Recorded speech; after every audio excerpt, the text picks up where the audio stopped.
Federation Nandini ఉందో ఆ నందిని నీగొన్నాడు. ఇప్పుడు ప్రసాదం తిన్నారా అని మిమ్మల్ని అడుగుతున్నా. తిన్నారా ప్రసాదం? అప్పటికిప్పుడు బాగుందా లేదా అని అడుగుతున్నా మిమ్మల్ని. బాగుందంటే జైలుపైకెత్తండి. ఇది సైకో. నువ్వు చెప్పే మాటలకు వ్యత్యాసం. ప్రజలు అడుగుతున్నారు ఇప్పుడు మా మనోభావాలు దెబ్బతీశారని. మనోభావాలు దెబ్బతీసినప్పుడు నా సిరకు నెయ్యి తీసుకొచ్చి, కల్తీ నెయ్యి తీసుకొచ్చి ఇష్టానుసారంగా చేసి క్షమించడాన్ని నేరం చేస్తే వదిలిపెట్టాలని మిమ్మల్ని అడుగుతున్నా. వదిలిపెట్టమంటారని మిమ్మల్ని అడుగుతున్నా. నంగనాచిగా మాట్లాడుతున్నారు. ఇక్కడే ఉన్నాడు మీ జిల్లాలో ఒక ఆయన చైర్మన్.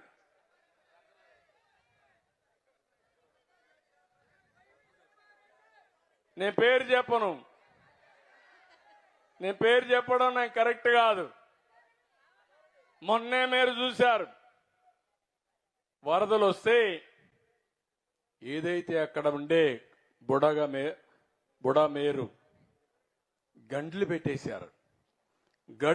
బుడమేరు మొత్తం ఎన్క్రోచ్మెంట్లు చేశారు. అక్రమంగా ఎక్కడెక్కడ అమ్మేసుకున్నారు, ఇళ్లు కట్టేశారు. మొత్తం నాకు 10 రోజులు పట్టింది. 6 లక్షల మంది బాధపడ్డారు. ఆ సమయంలో 3 బోట్లు వదిలిపెట్టారు కృష్ణా నదికి. 11,50,000 క్యూసెక్స్ నీళ్లు వచ్చాయి. ఆ నీళ్లలో బోట్లు వస్తే ఎంత స్పీడ్ లో పోయి కొట్టాయో ఒకసారి ఊహించుకుంటే, అక్కడంతా కూడా పోయి డ్యామును కొట్టి ఏదైతే మధ్యలో ఉండే కాలమ్స్ని దెబ్బతీస్తే ఇరిగిపోయే పరిస్థితికి వచ్చింది. అదే గాని కాలమును గాని కొట్టుంటే ప్రాజెక్టే కొట్టుకోబోయే పరిస్థితి వచ్చేది. అంటే ఇలాంటి నేరస్తులు ఇప్పుడు అంటున్నారు నాకేం తెలియదని. బాబాయిని చంపి ఏం చేశారు తమ్ముళ్ళు అని మిమ్మల్ని అడుగుతున్నా. ఏం చెప్పారు? గుండెపోటు అని చెప్పారా లేదా? తర్వాత తెలిసిన తర్వాత నారాసురు రక్త చరిత్ర అని చెప్పాడా లేదా?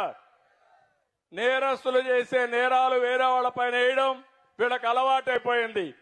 అందుకే నేను చెప్పా మా పోలీసులకు కూడా, పోలీసులు జాగ్రత్తగా ఉండండి.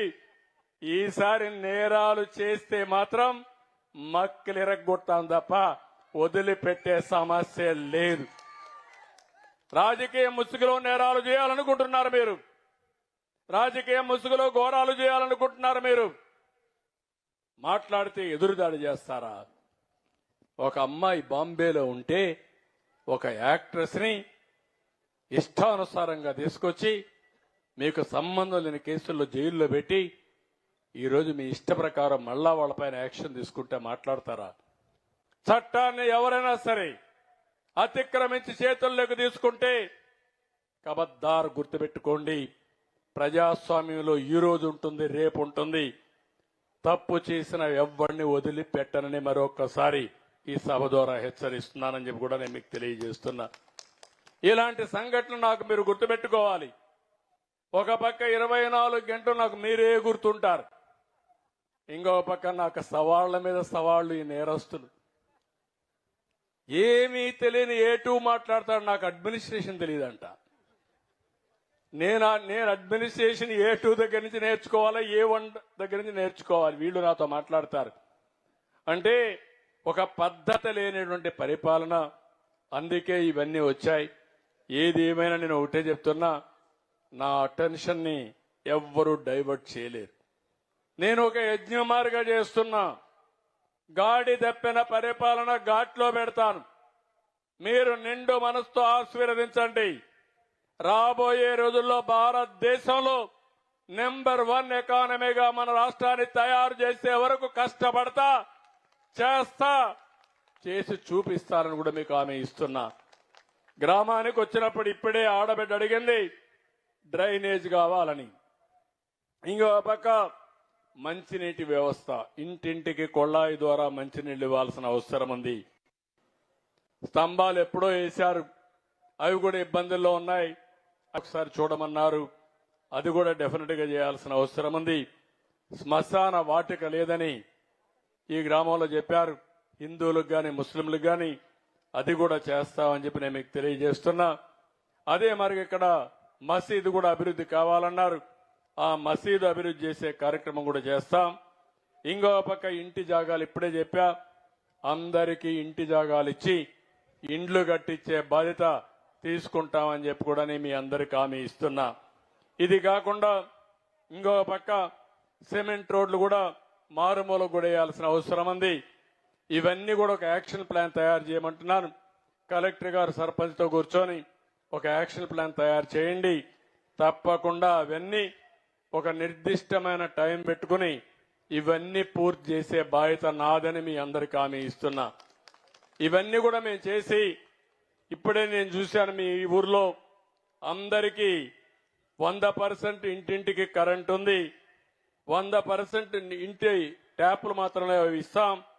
టాయిలెట్లు అయితే 99.8% ఉంది, అది కూడా చేయాలి. 1-2 ఎల్పీ గ్యాస్ అయితే ఏ 2-3 లేదు. మళ్లీ హామీ ఇస్తున్నా, దీపావళికి మా ఆడబిడ్డలకు శుభవార్త, ఉచిత గ్యాస్ ఇచ్చే కార్యక్రమానికి శ్రీకారం చుడతాం. నేనేవైతే చెప్పానో అంచెలంచెల వారిగా ఎన్ని ఇబ్బందులు వచ్చినా, నిన్న వరదలు వచ్చాయి, వరదల్లో చాలా తలాకుతలమయ్యాం.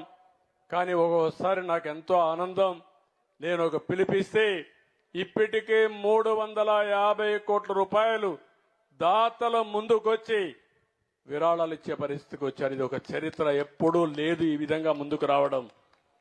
అలాంటి కార్యక్రమాలకు శ్రీకారం చుట్టాం. ఈ ఊరైతే పిఎం ఆదర్శ్ గ్రామ యోజన కింద ఈ గ్రామాన్ని శాంక్షన్ చేసుకుంటాం. 20 లక్షల రూపాయలు వస్తుంది. అది కాకుండా ఇంకా గ్రామానికి ఏం కావాలన్నా ఎస్సీ కాలనీ ఇవన్నీ కూడా ఉన్నాయి. మొత్తం అభివృద్ధి చేయడానికి ఎస్సీ కాలనీ గాని గ్రామం గాని పూర్తిగా అభివృద్ధి చేసి ఒక ఆదర్శ గ్రామంగా తయారు చేయడానికి రోడ్లు, డ్రైనేజ్, నీళ్లు, కరెంటు, మీకు మంచినీళ్లు ఇవన్నీ ఏమేం కావాలన్నా అవన్నీ ఇచ్చే బాధ్యత, ఎస్సీ కాలనీని కూడా అభివృద్ధి చేసే బాధ్యత తీసుకుంటామని మరొక్కసారి తెలియజేసుకుంటూ, నాకైతే మీతో ఇంకా ఎక్కువ టైం మాట్లాడాలనిపిస్తుంది. కానీ మా వాళ్ళు చెప్తున్నారు మళ్ళా క్లౌడ్స్ వచ్చాయి పోలేమని. ఏది ఏమైనా మళ్లీ వస్తా. నేను చేసిన తర్వాత సరిగా అయినా లేదో చూసుకోవడానికి మళ్లీ ఒకసారి సూపర్వైజ్ చేస్తానని చెప్పి కూడా నేను మీకు తెలియజేసుకుంటూ, ఇక్కడికి వచ్చినప్పుడు మీరు చూపించిన అభిమానానికి అందరికీ మనస్ఫూర్తిగా నమస్కారాలు. జై హింద్, జై జన్మభూమి.